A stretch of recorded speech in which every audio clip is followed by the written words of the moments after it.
Second बहुत जो अच्छा लगता है इन्वेस्टमेंट इंडियंस को, वो कौन सा है? Real estate, right? क्योंकि 2004 में जिसने खरीदा था 2009 तक बहुत कमा लिया।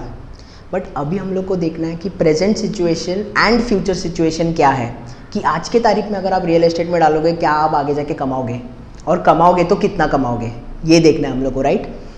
तो अगर आप देखोगे इंडिया में, या अगर टियर 1 सिटीज़ अगर आप देखोगे, जिधर हम लोग रहते, थाने फॉर एग्जाम्पल, 2012-13 से लेके 20 तक का अगर देखोगे, पूरा का पूरा ऑलमोस्ट स्टैग्नेंट रहा है।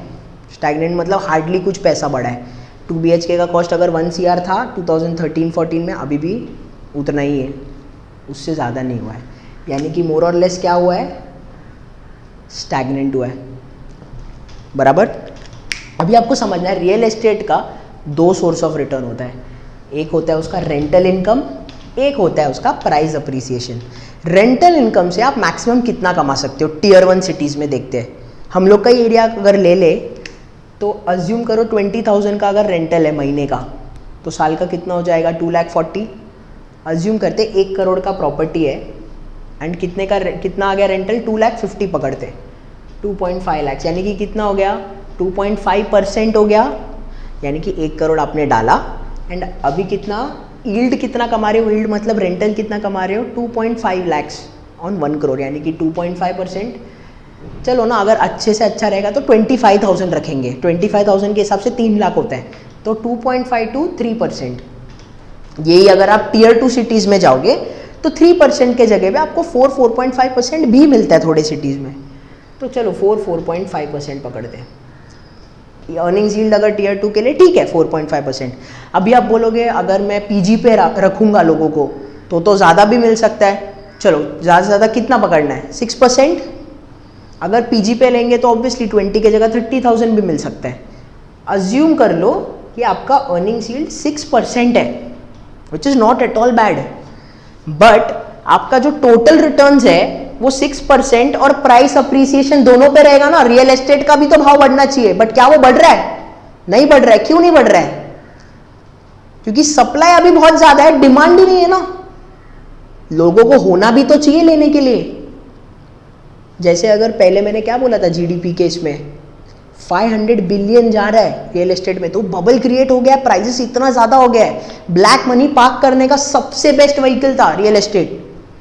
अरे बट अभी कोई लेने को ही तैयार नहीं, क्योंकि है ही नहीं ना मिडिल क्लास और अपर मिडिल क्लास कैसे इतना देने के लिए 1.5 करोड़ घर के लिए।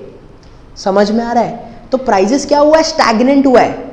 बट इन अ वे अगर आप सोचोगे प्राइस स्टैग्नेंट हुआ है यानी कि प्राइस गिर रहा है, क्योंकि इन्फ्लेशन तो बढ़ रहा है ना साल भर। साल का इन्फ्लेशन 6% 7% से हो रहा है कि नहीं? आइडियली कोई भी कंट्री में आप जाओगे इन्फ्लेशन रेट जितना बढ़ता है उतना रियल एस्टेट बढ़ता ही है। बट इंडिया में बढ़ रहा है क्या? नहीं। तो उसको हम लोग क्या बोलते हैं? Time correction. 2012 में भी उतना ही था, 2020 में भी उतना ही था। ऑब्वियसली थोड़ा टियर 2 सिटीज रहेगा जहां पे बढ़ रहा है, बट वो एक्सेप्शंस है। मेजॉरिटी आप टियर 1 सिटीज में देखोगे तो यही हालत है। समझ में आ रहा है? तो कितना अर्निंग्स कमा रहे हो आप? यील्ड कितना कमा रहे हो? चलो ना ज़्यादा से ज़्यादा 6% पकड़ो पीजी पे रख के, बट ये तो आपको मिलने ही नहीं वाला है। अज्यूम कर लो ये भी मिल गया, अज्यूम करते कि ये बढ़ रहा है 2% से, तो भी कितना होता है? मैक्सिमम 8%। एफडी पे ही 6% मिल जाता है। समझ में आ रहा है? ये बहुत इंपॉर्टेंट है। तो अभी हमारा जनरेशन जो है, हम लोग उतने स्मार्ट होने चाहिए समझने के लिए कि रियल एस्टेट के पहले डालने के पहले बहुत अच्छे से सोच के डालो।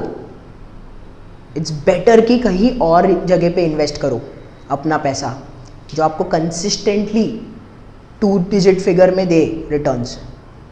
समझ में आ रहा है आपको? अभी ये मैंने उसके बाद लिखा हुआ है।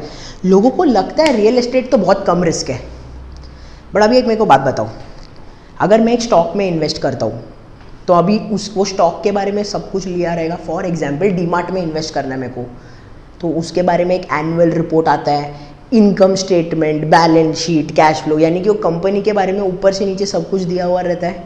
हम लोग के पास इन्फॉर्मेशन रहता है गेज करने के लिए। रियल एस्टेट में होता है क्या? ओपेक होता है मार्केट। ओपेक मतलब क्या? कोई इन्फॉर्मेशन मिलता ही नहीं है, ट्रांसपेरेंसी नहीं है। अभी मेरे को एक बात बताओ, ब्रोकर का एक्चुअल काम क्या होता है? ब्रोकर का एक्चुअल काम ये होता है बायर सेलर को मिलाओ एंड सबसे बेस्ट प्राइस पे दिलाओ बायर को। जो भी बायर के लिए दे रहा है घर वो बेस्ट प्राइस पे दिलाए, रीजनेबल प्राइस पे। अपने इधर का ब्रोकर ऐसे काम नहीं करते। कैसे करते? जितना ज़्यादा प्राइस फिर उसका खुद का भी कमीशन उतना ज़्यादा, बराबर है। तो ऑब्वियसली एक बहुत बड़ा कॉन्फ्लिक्ट ऑफ इंटरेस्ट है ना ब्रोकर के लिए। आइडियली उसको बायर को तो बेस्ट प्राइस देना चाहिए, बट वो ऐसा नहीं करता है। क्या करता है? अपने लिए सबसे ज़्यादा प्रॉफिट के लिए प्राइजेस बढ़ा के देता है ताकि उसको कमीशन ज़्यादा मिले। समझ में आ रहा है? ये प्रॉब्लम्स है रियल एस्टेट में। तो ये गलती से भी मत समझो कि रियल एस्टेट में रिस्क ही नहीं है। सबसे ज़्यादा इलिक्विड कौन सा है? Real estate. कल के कल थोड़ी बेच सकते हो रियल एस्टेट को। समझ में आया? इसके बाद थर्ड सबसे फेवरेट इन्वेस्टमेंट क्या है? बैंक में जाके एफडी बनाना, बराबर। जो कि अगेन गलत नहीं है, बट फिर उससे अमीर नहीं बन सकते। You can't multiply your money. Simple बताता हूँ, इंडिविजुअल बैंक में जाके एफडी बनाता है, अज्यूम करो 6.5% उसको मिलता है। अभी आपको ये समझना है कि बैंक कहाँ से कमाता है। फिर बैंक के पास पैसा आया, बैंक्स वो कंपनीज को देगा। कंपनीज क्या करेंगे? कंपनीज को कितने टके पे लोन देगा? अगर इंडिविजुअल ने बैंक को लोन दिया और उसको 6% देना पड़ रहा है, बैंक को ऑब्वियसली कंपनीज को लोन देने के लिए ज़्यादा परसेंट पे देना पड़ेगा, नहीं तो बैंक क्या कमाएगा? तो अज्यूम करते हैं बैंक 11-12% पे लोन दे रहा है।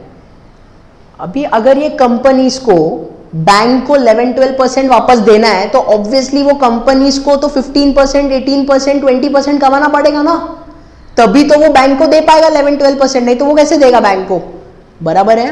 तो ही तो बैंक का पैसा क्या है? बैंक कैसे कमाता है? 11 - 6%, 5% बैंक का कमाइए। इसको हम लोग स्प्रेड्स बोलते हैं। तो आप लोग बैंक में पैसा डालने से अच्छा क्यों ना डायरेक्ट कंपनीज में ही डालें, कंपनी के स्टॉक मार्केट में डालें। अगर वो कंपनी जेन्युइनली अच्छा है तो वो खुद 18-20% कमा रहा है ना, तो आप उसमें क्यों नहीं डाल रहे हो डायरेक्टली? वो तो आपके लिए सबसे बेस्ट एडवांटेज और सबसे बेस्ट इन्वेस्टमेंट रहेगा। प्रॉब्लम इधर ये आ जाता है कि फिर अच्छा कंपनीज आइडेंटिफाई कैसे करना है, उसी के बारे में ये वीडियो सीरीज़ है पूरा, कि हम लोग हाई क्वालिटी कंपनीज कैसे ढूंढे। समझ में आ रहा है? पक्का? कोई डाउट है?